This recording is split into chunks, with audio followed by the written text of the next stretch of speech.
अगर हमें ये कहा जाए कि आप क्वाड्रेटिक इक्वेशन जो है जिसमें कि एक ही वेरिएबल शामिल हो आप और उसके कोफिशिएंट्स जो है वो रैशनल, आप इसे सेपरेट करें तो हम कैसे सेपरेट कर सकते हैं। यानी हमें बात मालूम होनी चाहिए कि क्वाड्रेटिक इक्वेशन जो है बेसिकली क्वाड जो वर्ड निकला है ये स्क्वायर से निकला है। यानी एक ऐसी हमारे पास इक्वेशन होगी जिसमें वेरिएबल की जो पावर है या एक्सपोनेंट में कह सकता हूँ वो 2 होगी। ठीक है, तो यहाँ पर हम ये कहेंगे कि उस जो हमारे पास जो भी इक्वेशन है उसमें जितने भी वेरिएबल, यानी अगर एक्स वेरिएबल ही के वाले से मैं बात करूं, एक ही वेरिएबल के वाले से, तो उसकी जो हाईएस्ट एक्सपोनेंट होगी वो क्या होगी जी, 2 होगी।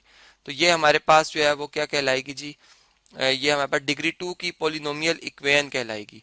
और फिर हम ये कहेंगे कि अगर ये डिग्री 2 की पोलिनोमियल इक्वेशन है तो फिर ये क्या होगी जी, क्वाड्रेटिक इक्वेशन कहलाएगी।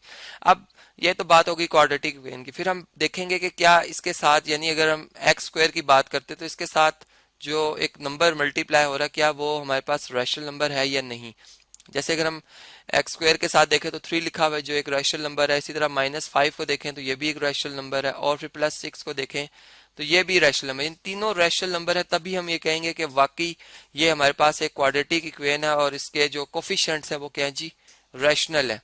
अब ये बात तो हमें समझ में आ गई। और दूसरी बात ये कि ये जो एक मैंने भी फॉर्म आपको बताई है ये बेसिकली क्वाड्रेटिक इक्वेशन को लिखने की जी स्टैंडर्ड फॉर्म है। ठीक है, यानी हमें क्वाड्रेटिक इक्वेशन किसी भी शक्ल में मिल सकती थी। इसकी जो स्टैंडर्ड फॉर्म बन सकती है वो हम ऐसे कहते हैं कि फिर वो ax स्क्वायर होगी प्लस bx होगी प्लस c और इक्वल टू 0। यानी हम इक्वेशन को सॉल्व करें और फिर अगर इस फॉर्म में ले आए और फिर हम देखें कि एक्सपोनेंट 2 है तो फिर हम ये बात बिल्कुल गारंटी से कह सकते हैं कि ये जो हमारे पास क्वाड्रेटिक इक्वेशन है।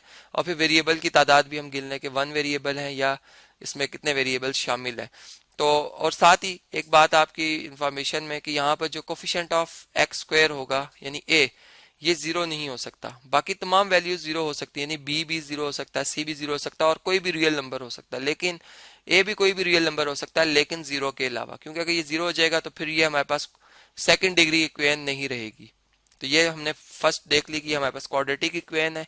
अब हम सेकंड अगर इक्वेशन की बात करते हैं तो इस पे लिखा हुआ 4x स्क्वायर इक्वल टू 9, और इसको अगर मैं स्टैंडर्ड फॉर्म में लाना चाहूँ तो मैं ऐसे लिखूंगा जी 4x square minus 9 equal to 0।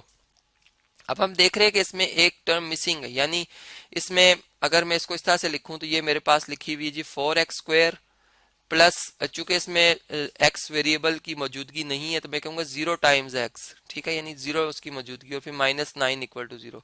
तो ऐसी इक्वेशन, यानी यहाँ पर हम ये कह सकते हैं कि ऐसी इक्वेशन जिसमें x का जो कोफिशिएंट है, यानी यहाँ पे अगर हम देखें तो x का कोफिशिएंट b है, अगर इसमें 0 हो जाए तो उस इक्वेशन को हम कहते हैं कि हमारे पास प्योर क्वाड्रेटिक इक्वेशन है, खालिस, यानी खालिस जो है वो क्वाड्रेटिक इक्वेशन है। ठीक है, तो यहाँ पर मैं ये भी साथ ही आपकी इंफॉर्मेशन में बताता चलूँ। और इसी तरह अब ये हमने देखा कि वाकई ये हमारे पास क्वाड्रेटिक इक्वेशन है।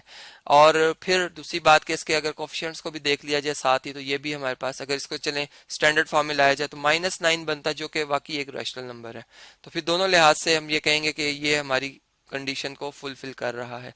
इसी तरह अगर हम थर्ड जो है इक्वेशन को देखें तो ये इस वक्त फैक्टराइज फॉर्म में है। हम इसको क्या करेंगे, इसको हम सॉल्व करेंगे जैसे x को x से, यहाँ पे अगर आप देखें तो ये एक फार्मूला अप्लाई हो रहा है जी a प्लस बी, यानी सम जो हमारे पास टर्म्स उनका सम और फिर उनका डिफरेंस और उनका प्रोडक्ट। तो ये हमेशा जो है इनके square of difference of terms के बराबर होता है, यानी इनके a square minus b square के बराबर होता है। यहाँ से हम डायरेक्ट कह सकते हैं ये x स्क्वायर -1, चूंकि 1 का स्क्वायर 1 ही होता है। और फिर अगर 4 को इधर शिफ्ट कर लिया जाए तो -4 इक्वल टू 0 होगा। और इसे अगर हम सिंप्लीफाई करें तो ये हमारे पास लिखा हुआ है जी x स्क्वायर -5 इक्वल टू 0, जो कि फिर हम कह सकते हैं एक प्योर क्वाड्रेटिक इक्वेशन है जैसे यहाँ पे मैंने आपको बताया था। और इसके कोफिशिएंट्स अगर आप देखें तो वो हमारे पास क्या है जी, रैशनल नंबर्स ही हैं। तो और वेरिएबल भी एक ही शामिल है, हमने साथ साथ ये बात भी देखी। अगर हम इस इक्वेशन को देखते हैं तो ये भी इसी तरह से हमें पहले सिंप्लीफाई करनी पड़ेगी। हमें इसको यहाँ पर एक फार्मूला अप्लाई हो रहा है जी a plus b whole square का, जो कि इक्वल होता है a का स्क्वायर यानी 2 का स्क्वायर आएगा प्लस b का स्क्वायर आएगा यानी x का स्क्वायर आएगा और फिर प्लस 2ab यानी 2 इंटू 2 इंटू एक्स आ जाएगा। और फिर +5 है और ये 3 अगर हम इसको भी अगर लेफ्ट साइड पे शिफ्ट कर दें तो -3 इक्वल टू 0 आ रहा है। और इसको अगर हम सॉल्व करें तो हम देख रहे हैं कि वाकई इसमें या यहीं से हम अंदाजा लगा सकते हैं, चलें इसको बाकी हम बाद में सॉल्व करेंगे। तो यहाँ पे हम देख सकते हैं कि x की जो हाईएस्ट एक्सपोनेंट बन रही है वो 2 ही बन रही है। ठीक, अब चूंकि इसमें x की मौजूदगी भी है तो इसे मैं प्योर क्वाड्रेटिक इक्वेशन नहीं कह सकता, ये एक क्वाड्रेटिक इक्वेशन है। और इसमें अगर कोफिशिएंट्स देख लिए जाएं तो ये कहीं से भी नहीं नजर आ रहा कि ये इरेशनल हो सकते हैं, ये रैशनल ही है। तो हम ये कहेंगे कि ये भी वाकई हमारी वही इक्वेशन है जो कि हमने आइडेंटिफाई करनी थी। फिर इसी तरह अगर हम लास्ट इस इक्वेशन की बात करते हैं तो l x plus m y plus c equal to 0। अब इसमें आप देखें तो इसमें दो वेरिएबल शामिल हैं एक्स और वाई, लेकिन इनकी अगर एक्सपोनेंट चेक की जाए तो दोनों की एक्सपोनेंट 1 1 है।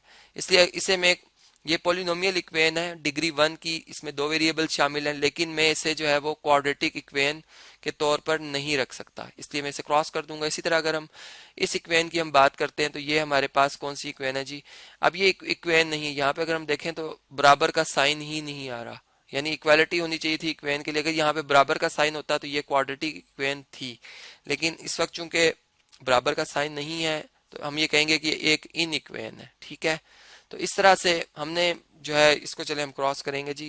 हमने ये समझा कि हमारे पास जब डिफरेंट टाइप्स की इक्वेशंस मौजूद होती है तो कैसे उनमें हम ये आइडेंटिफाई करें, शिनाख्त कर लें कि क्वाड्रेटिक इक्वेशन है इन वन वेरिएबल और फिर रैशनल कोफिशिएंट्स हैं या नहीं।